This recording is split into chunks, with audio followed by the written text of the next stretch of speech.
Hello guys, I am Tanya Kapil and hopping कि board पे जो भी लिखा है वो क्लियरली विजिबल होगा। तो देखिए, our topic is investment risk. Basically in this video we are only going to cover those risks which affect your investment decisions. So basically for understanding about the risk related to an investment, we need to understand that there are basically two type of risk: systematic risk and unsystematic risk.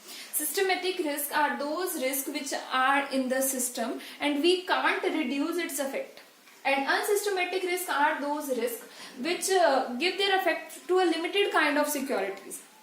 तो दोबारा से देखा जाए, systematic risk basically वो risk है जो हर तरीके की इन्वेस्टमेंट को, हर तरीके के शेयर्स को कह लें या पूरी हम कह लें कि एक तरीके से पूरी इकोनॉमी को इफेक्ट करने वाले रिस्क है, वो सिस्टमेटिक रिस्क है।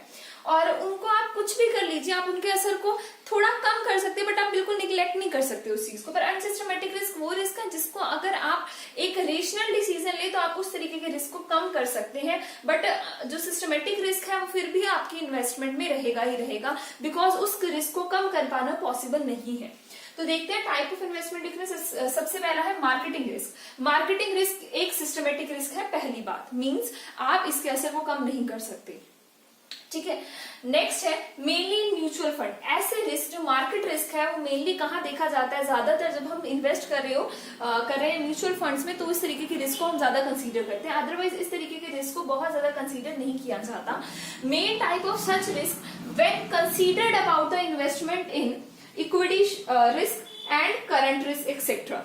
बेसिकली इस तरीके के रिस्क के अंदर इक्विटी का रिस्क आ रहा है, करंट टाइम का रिस्क आ रहा है, आपके करेंसी से रिलेटेड रिस्क आ रहा है। इस तरीके के रिस्क को आपके लिए बहुत मुश्किल है कि आप इसको नल कर पाए, आप नल नहीं कर सकते इस तरीके के रिस्क को। जैसे कि आप अगर म्यूचुअल फंड के एडवर्टाइजमेंट वगैरह देखते हैं तो उसमें क्या होता है, the mutual fund is subject to the market risk. ये वही मार्केट रिस्क ही है। तो बेसिकली कब आपको फेस करना पड़ता है, जब आप म्यूचुअल फंड में इन्वेस्ट कर रहे हो, क्योंकि बेसिकली म्यूचुअल फंड में जो आपको गाइड करने वाले हैं वो एक तरीके से बेस्ट हैं, ठीक है, वो आपके पैसे को लगा रहे हैं। एक बड़े ही ज्यादा म्यूचुअल फंड में म्यूचुअल का मतलब यही है कि बहुत सोच समझकर वो आपके पैसे को इन्वेस्ट कर रहे हैं ताकि आपको मैक्सिमम बेनिफिट हो, बट स्टिल मार्केट रिस्क वहां पर भी रहता है। आप कितना भी सोच समझकर इन्वेस्ट कर ले, आप कितना ज्यादा उससे रिलेटेड पहले मतलब एक तरीके से आप जज कर ले कि ये इवेंट्स हो सकते हैं आने वाले टाइम में, बट स्टिल मार्केट रिस्क या मार्केटिंग रिस्क ये वहीं का वहीं रहता है, जो बेसिकली करेंसी से रिलेटेड है।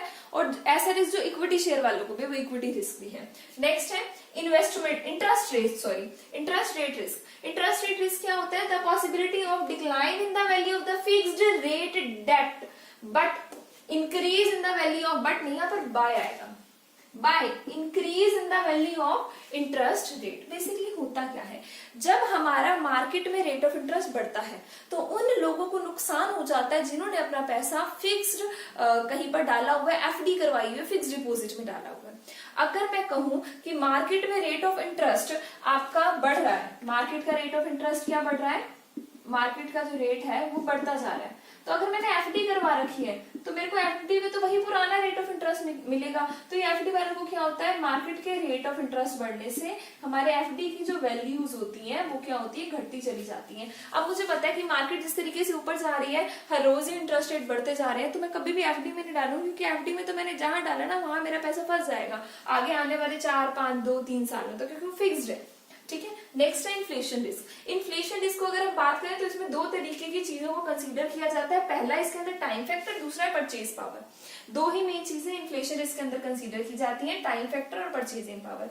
इन्फ्लेशन रिस्क क्या होता है, जब हमें ये लगे कि हमारी मनी जो हमने इन्वेस्ट की है, कहीं भी इन्वेस्टमेंट में डाली है, वो अपनी परचेजिंग पावर को खो देगी, तो ऐसा रिस्क हमारा होता है इन्फ्लेशन रिस्क। याद रखना हमेशा, इंटरेस्ट रेट रिस्क जैसे जैसे घटेगा, अगर घट रहा है तो इन्फ्लेशन रिस्क बढ़ रहा है, और मैक्सिमम कंडीशन में इन्फ्लेशन रिस्क हमारा एक ऐसा रिस्क है जो टाइम फैक्टर के अकॉर्डिंग बढ़ता है। जितना ज्यादा टाइम बढ़ेगा उतना इन्फ्लेशन रिस्क भी बढ़ेगा, जितना उसकी वजह से परचेजिंग पावर हमारी क्या आएगी, डाउन आएगी। ये मैंने एक ग्राफ सा बना के रख रखा है।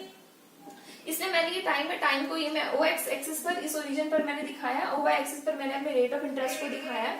जैसे जैसे आपका टाइम पीरियड बढ़ेगा आपका इन्फ्लेशन रिस्क बढ़ता चला जाएगा। इस तरीके से कुछ ये बिल्कुल स्ट्रेट नहीं होता है, थोड़ा सा बेंडेड सा होता है, पर ये बढ़ता ही चला जाता है। मेन बात इसमें यही है। और जो आपका इन्वेस्टमेंट का रिस्क होता है वो आपका लगातार क्या आता जाता है, कम आता जाता है। तो जैसे जैसे आपका इन्फ्लेशन का रिस्क बढ़ेगा आपका इन्वेस्टमेंट का रिस्क वहां पर क्या हो जाएगा, कम हो जाएगा। Next one and fourth and the last one, ये कुछ ऐसे रिस्क है जो आप इन्वेस्टमेंट रिस्क के अंदर जिनको आप डाल सकते हैं। तो सबसे पहले आएगा डिफॉल्ट, लास्ट में हमारा डिफॉल्ट रिस्क। डिफॉल्ट रिस्क क्या है, चांस ऑफ अनएबिलिटी, मैं इस लायक ही नहीं हूं कि मैं अपने फाइनेंशियल ऑब्लिगेशन को टाइम पर पे कर सकूं, ऐसे रिस्क को क्या बोलते हैं, डिफॉल्ट रिस्क। मैंने जहां पर इन्वेस्टमेंट किया वो कंपनी भाग गई, मैंने जिस कंपनी के शेयर खरीदा उस कंपनी का पता ही नहीं चल रहा, वो रिटर्न ही नहीं दे रही है, टाइमली मुझे पैसे नहीं मिल रहे हैं। अगर मान लीजिए मैंने 10% के हिसाब से दे रखे हैं पैसे 1 ईयर पूरा होने के बाद, तो मुझे वो 10% मिल जाना चाहिए, बट ऑन टाइम वो पेमेंट करने के लिए वहां मिली ही नहीं, कंपनी रेडी नहीं है, वो पे ही नहीं कर सकती। तो ये हमारा डिफॉल्ट रिस्क होता है। इसका अनदर नेम होता है क्रेडिट रेट रिस्क। तो ये हमारे कुछ रिस्क थे which are related to the investment. वैसे रिस्क कई तरीके के होते हैं, economic risk, uneconomic risk, man made risk, natural risk, systematic risk, unsystematic risk. पर ये जो वीडियो है ये मैंने सिर्फ इसीलिए बनाई है, उन्हीं रिस्क के बारे में मैंने इसमें बात की जो इन्वेस्टमेंट से रिलेटेड है, इन्वेस्टमेंट रिस्क है।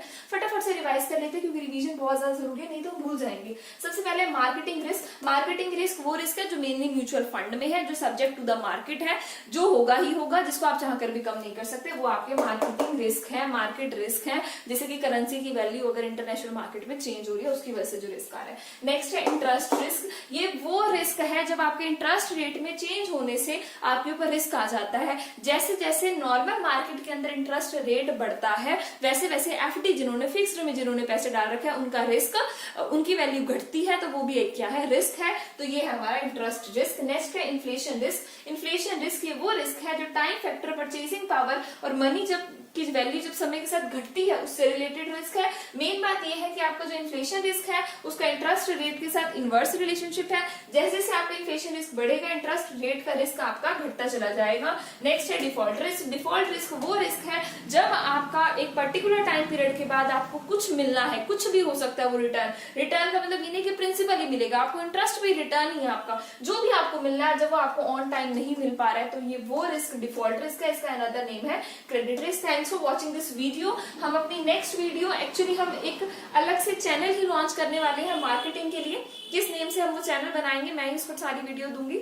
तो जिस नेम से मैं वो चैनल बनाऊंगी मैं आपको नेक्स्ट वीडियो में या अपने जो स्टेटस है उसके ऊपर मैं लगाकर आपको बता दूंगी। तो वहां पर आपको स्टार्टिंग से लेकर एंड तक सारे मार्केटिंग की चीजें, मतलब एक एक पॉइंट आपको मार्केटिंग का उसके अंदर मिलेगा। मैं स्पेशल उसके लिए बुक्स में स्टडी कर रही हूँ अभी कि किन किन चीजों को मैं उसमें डालूं। और मुझे नहीं लग रहा है, जिस हिसाब से हमारा काम चल रहा है मार्केटिंग के ऊपर, मुझे ऐसा नहीं लग रहा कि कोई भी चीज मार्केटिंग की छूटेगी। तो जो भी लोग अभी हमें कमेंट कर रहे हैं कि मार्केटिंग का ये टॉपिक या वो टॉपिक डालें, डोंट वरी, मार्केटिंग के टॉपिक मैं इसलिए नहीं डाल रही क्योंकि उसके लिए मैं खुद अलग से एक चैनल बनाऊंगी जिसमें मार्केटिंग शुरू से लेकर एंड तक सारी कवर की जाएगी। ठीक है, उसमें मार्केटिंग की मतलब ये लगा लीजिए उसमें मार्केट से लेकर और मार्केटिंग की रिसर्च वगैरह सब चीजें उसके अंदर डाली जाएंगी। सो डोंट वरी अगर आपको ये लग रहा है कि हमारी मार्केटिंग वाली जो हमने बोली हुई है वो बना नहीं रही है, तो ऐसा कुछ नहीं है। आपके कमेंट्स मैंने पढ़ लिए, उनको कंसीडर कर लिया है और उसी के बेस पर हम मार्केटिंग के लिए एक अलग से चैनल शुरू करेंगे जिसमें हम मार्केटिंग को बिल्कुल A to Z से शुरू करके पूरा मार्केटिंग करेंगे उसके अंदर। और इस वीडियो को देखने के लिए आपका थैंक यू।